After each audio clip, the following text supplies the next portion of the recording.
1875 గురువారం రోజున ఒక బాలుడు జన్మించాడు. అనుకోకుండానే ఒక తెగకు నాయకుడయ్యాడు. అతని పేరు బిర్సా ముండా. బిర్సా, ఓ బిర్సా, ఎక్కడున్నావురా? నాన్నగారు ఇక్కడ. నీకు ఎన్నిసార్లు చెప్పాలిరా ఒంటరిగా అడవులకు వెళ్ళొద్దని? పెద్ద పెద్ద జంతువులు ఉంటాయిరా. నాన్నగారు మీరేం భయపడకండి. ఈ అడవిలో నేస్తాము. ఇక్కడ అడవిలో ఉన్న జంతువులు నా ప్రాణం ఇచ్చిన నాన్నగారు మీరేం భయపడకండి.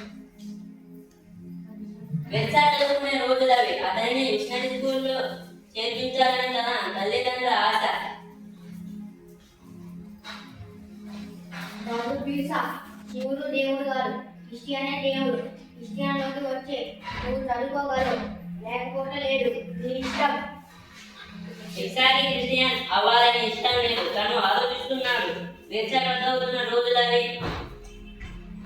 బిర్సాకు క్రిస్టియన్ అవ్వాలని ఇష్టం లేదు. ఆంగ్లేయులు బిర్సాని బంధించుకోవాలని అనుకున్నారు.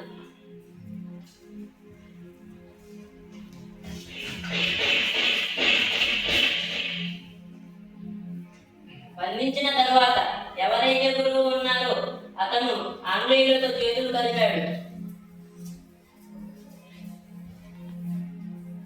బిర్సా ఇలా చేయడం ఇష్టం లేదు. అందంగా చూసుకున్న ఆ జాతి అందరూ రెచ్చిపోతుంది. వాళ్ళని నువ్వే చూసుకోవాలి. అలాగే చూసుకుందాం. తర్వాతే బిర్సా జైలు నుండి బయటికి వచ్చిన తర్వాత తను ఆంగ్లేయుల మీద పగబట్టాడు.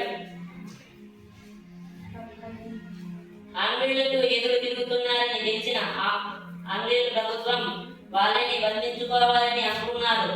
ఆంగ్లేయులు ప్రభుత్వం ముందు నిల్చోబెట్టింది.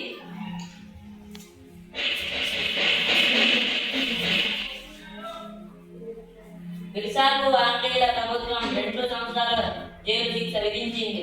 బిర్సా జైలు జీవితంలో బానిస బ్రతుకుల గురించి ఆలోచిస్తున్నాడు. తన ధ్యాస ఎక్కడనూ ఉన్నది. 2.5 సంవత్సరాల తర్వాత బిర్సా జైలు నుండి బయటికి వచ్చాడు. వచ్చిన ఎంబటి బిర్సా పగ రెట్టింపైనది. తన నిర్ణయించాడు ఆ సమయం ఆసన్నమైందని.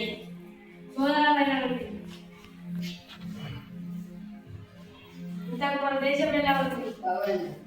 బాగుందంటే ఇంతకు బ్రిటిష్ వాళ్ళు నిలబడ్డారు మన దేశం నుండి. అయితే పదండి తమ్మి కొడదాం.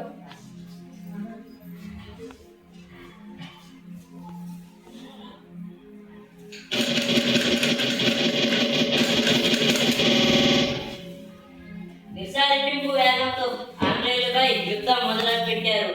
బిర్సా అడవిలో తన సోదరులతో విశ్రాంతి తీసుకుంటున్నారు.